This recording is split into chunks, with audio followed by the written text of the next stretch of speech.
当一个人开始被看见，当一件事情开始聚集人潮，当一个团体、一个家庭、一间公司、一段关系慢慢从零散走向集中，这时候最重要的问题不是人有没有来，而是人来了以后能不能留下来。不是大家有没有聚在一起，而是聚在一起之后到底是形成力量还是变成混乱。易经第45卦泽地萃，谈的就是聚集的智慧。萃就是聚集、汇聚、凝聚。上卦是泽，下卦是地。泽在地上，水气汇聚于低处，万物因为有所归向而聚在一起。这个卦告诉我们，人会因为利益而聚，会因为感情而聚，会因为共同目标而聚，也会因为危机而聚。但是只要有聚集，就一定会出现两件事。第一，人多了，力量会变大；第二，人多了，问题也会变多。所以萃卦不是单纯告诉你人多好办事儿，而是提醒你，当人群来到你身边，当资源开始集中，当机会逐渐汇聚，真正的考验才刚开始。你能不能成为那个让大家愿意靠近的人？你能不能守住核心价值，不被人情、利益、声量带着走？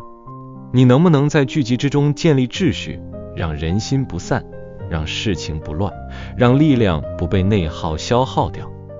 萃卦卦辞说：萃，亨，王甲有庙，利见大人，亨，利贞，用大生吉，利有攸往。这段话表面上看起来像是在讲古代的祭祀与王者之事，但放到现代生活，它讲的是非常实际的人生道理。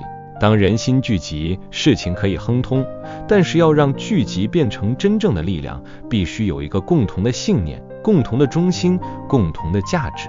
古人说王甲有庙，就是王来到宗庙祭祀祖先，象征一个群体必须有根、有源头、有精神中心。没有中心的聚集只是热闹，有中心的聚集才会变成组织。没有共同价值的合作只是暂时凑在一起，有共同信念的合作才会长久。这也是为什么萃卦说利见大人。当人群聚集的时候，最需要见到有德、有智慧、有格局的人。因为人越多，意见越多，欲望越多，私心也越多。如果没有一个真正有高度的人来引导，聚集很容易变成争夺，团队很容易变成派系，关系很容易变成互相消耗。你在生活中也会发现，一群人聚在一起，如果每个人都只想证明自己，争自己的好处，这个团体很快就会失去方向。但如果其中有人愿意看大局、守原则、做整合，大家就会慢慢找到共同的节奏。卦辞又说利贞，意思是聚集之道必须守正。人多的时候，最怕的是为了讨好所有人而失去原则。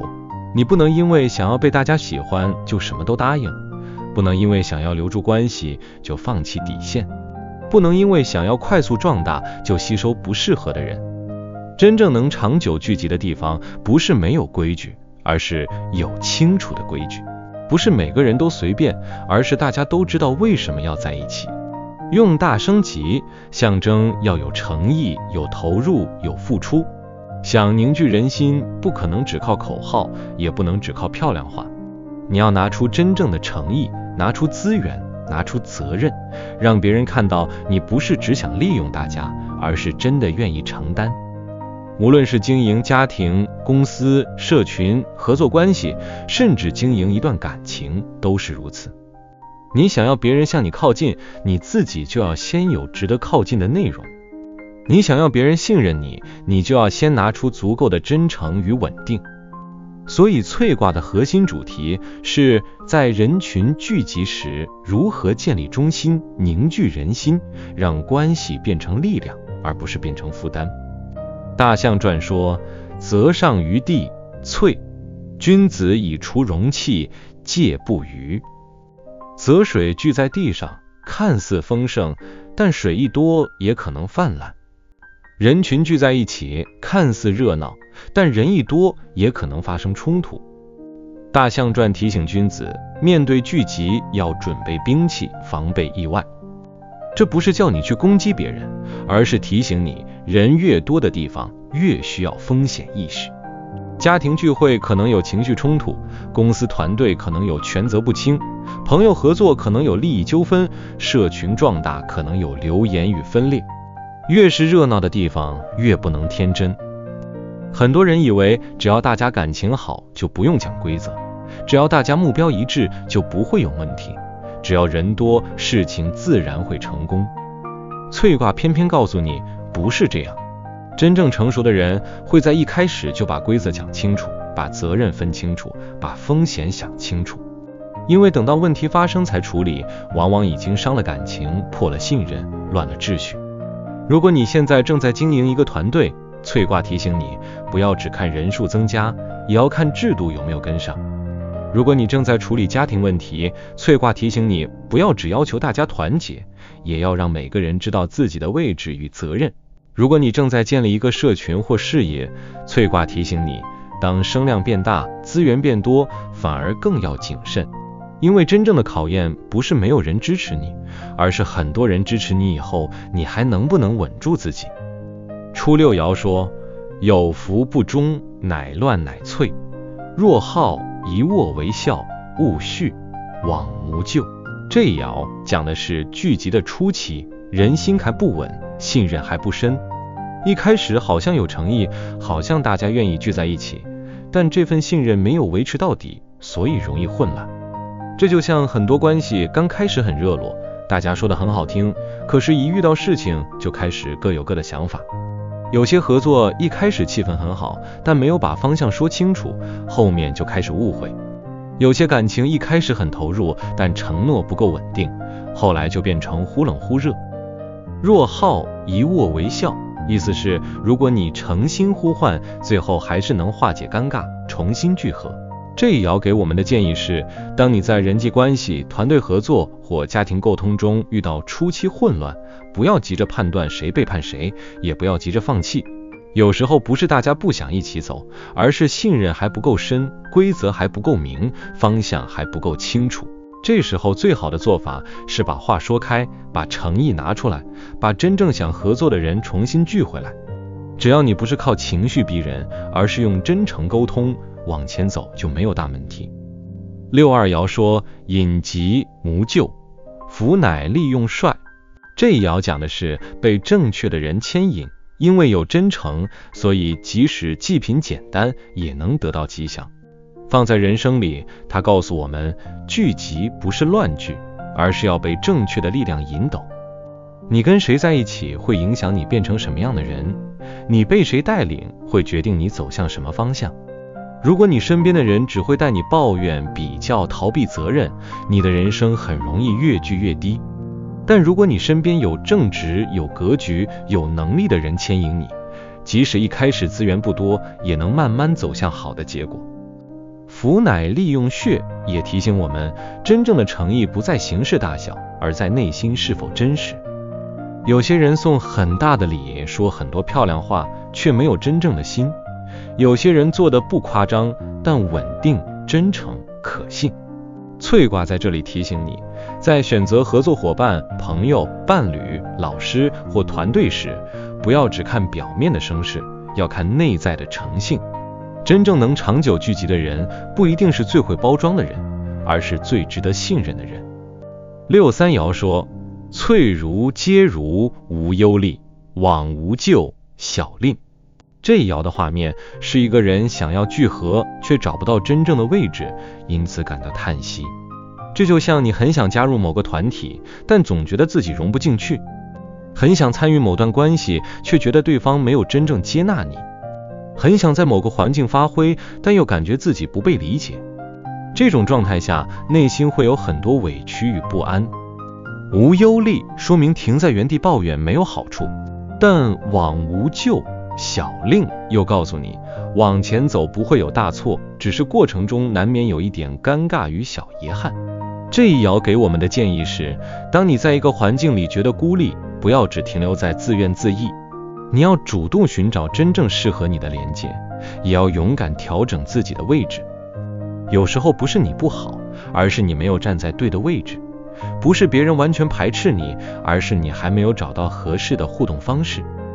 在人生中，我们都会经历这种想聚却聚不成的时刻。这时候最重要的是不要把自己关起来，也不要为了被接纳而委屈自己到失去尊严。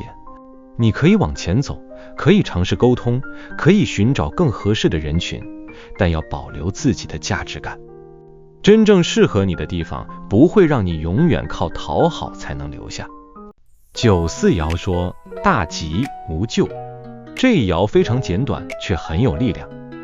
94接近95至尊的位置，象征一个人能够协助核心领导者凝聚众人。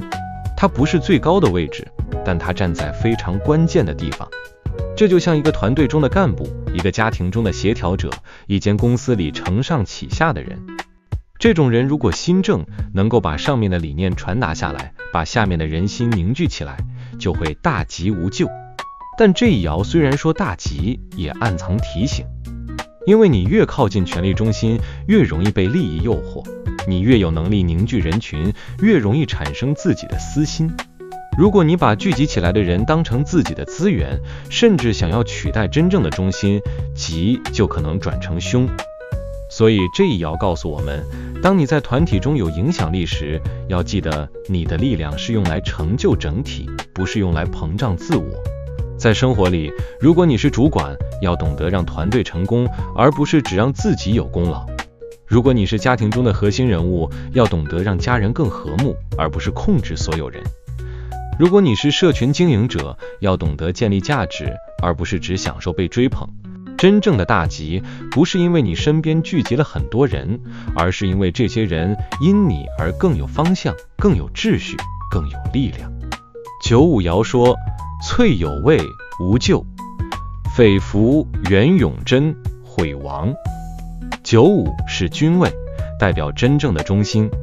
这一爻说聚集而能居于正位，本来没有问题，但如果有人不信任你，就必须以长久、根本、正固的德行来守住自己，最后悔恨才会消失。这一爻非常适合用来看领导者，也适合用来看任何在关系中扮演核心角色的人。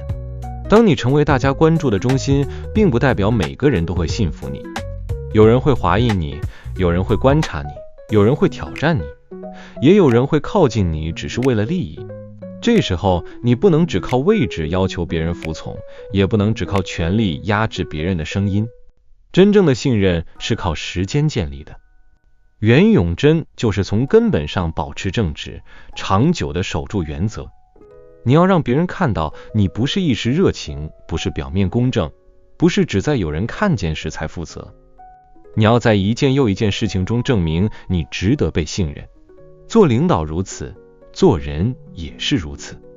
你想让伴侣信任你，就要长久稳定；你想让朋友信任你，就要说到做到；你想让员工信任你，就要公平一致；你想让客户信任你，就要守住品质与承诺。萃卦在95告诉我们，真正的中心不是靠声量形成的，而是靠德行形成的。位置可以让人靠近你，但只有德行能让人留下来。权力可以让人听你的话，但只有信任能让人真心跟随你。上六爻说积资涕泗无咎。到了上六，剧集走到尽头，出现哭泣、叹息、悲伤的画面，这看起来很不吉利，但爻辞最后说无咎，表示虽然情绪沉重，却没有真正的大错。这一爻讲的是，当聚集到了尾声，当某段关系、某个团体、某个阶段逐渐散去，人会感到失落。也可能是一个人太想被群体接纳，最后却发现自己站在边缘，只能悲伤叹息。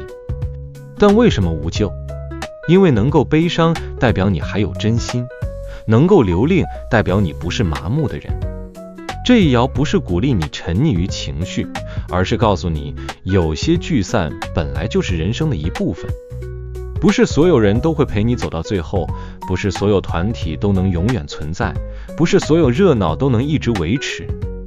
当缘分散了，当人心变了，当你发现某些聚集已经失去原本的意义，悲伤是正常的，但你不能永远停在悲伤里。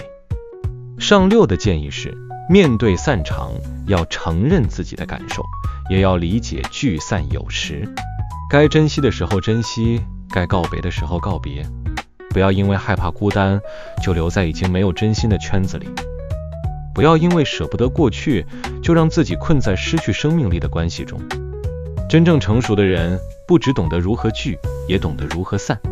能聚时用心凝聚，该散时坦然放手，这样人生就没有大错。所以整个择地萃卦从初六到上六，其实讲了一个非常完整的人生过程。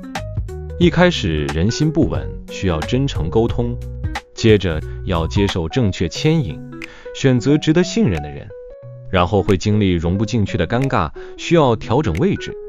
再来，如果你有影响力，就要用影响力成就整体。到了核心位置，更要长久守正，建立真正的信任。最后，当聚集走到尾声，也要懂得面对聚散，不执着于已经该结束的关系。这一卦放在今天其实非常重要，因为我们活在一个很容易聚集的时代。社群媒体让人很容易聚在一起，工作合作让资源很容易集中，网络声量让一个人很容易被看见。但越容易聚集，也越容易混乱。很多人追求人气，却没有中心思想；追求合作，却没有信任基础；追求团队，却没有规则制度；追求关系，却没有真诚承担。结果人越多，心越散，声量越大，问题越大，看起来越热闹，内在越空洞。萃卦提醒我们，真正有价值的聚集必须有3个条件。第一，要有共同的中心，这个中心可能是共同目标，也可能是价值观，也可能是信念。没有中心，人群只是短暂靠近。第二，要有正确的秩序，聚集不是大家都随便，而是每个人都知道自己的位置，知道什么可以做，什么不可以做。第三，要有真诚的信任，信任不是靠一句话建立，而是靠长期的行动累积。如果你现在正在面对人际关系的问题，萃卦告诉你，不要只问为什么别人不靠近我，也要问我身上有没有让人安心靠近的力量。如果你正在经营团队，萃卦告诉你，不要只问怎么让更多人加入，也要问加入以后我能不能让大家有方向。如果你正在感情里感到不安，萃卦告诉你，不要只追求天天黏在一起，而要建立真正的信任与共同生活的秩序。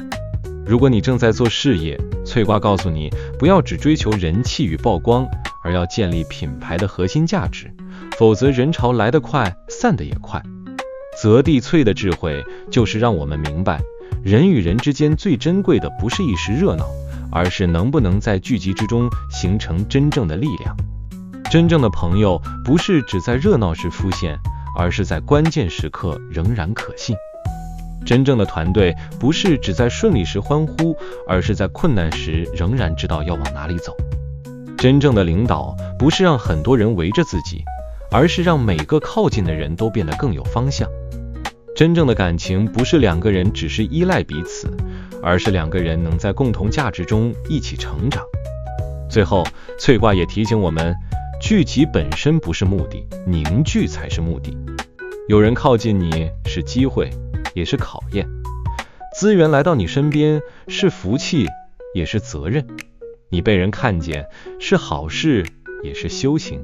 当你能在热闹中守住清醒，在人群中守住真诚，在合作中守住原则，在关系中守住信任，你就能把萃卦的能量用在最好的地方。愿你在该聚的时候能遇到值得同行的人，在你成为中心的时候能用德行凝聚人心，在关系混乱的时候能用真诚重新整理，在缘分散去的时候也能带着感谢与智慧放手。你现在的人生正处在萃卦的哪一个阶段呢？是人心刚开始聚集，还是团队正在成型？是你想融入某个圈子，还是你已经成为大家依靠的中心？也欢迎你在留言区分享你曾经在人群、家庭、团队或感情中体会过什么样的聚散智慧。也许你的故事正好就是另一个人此刻最需要的提醒。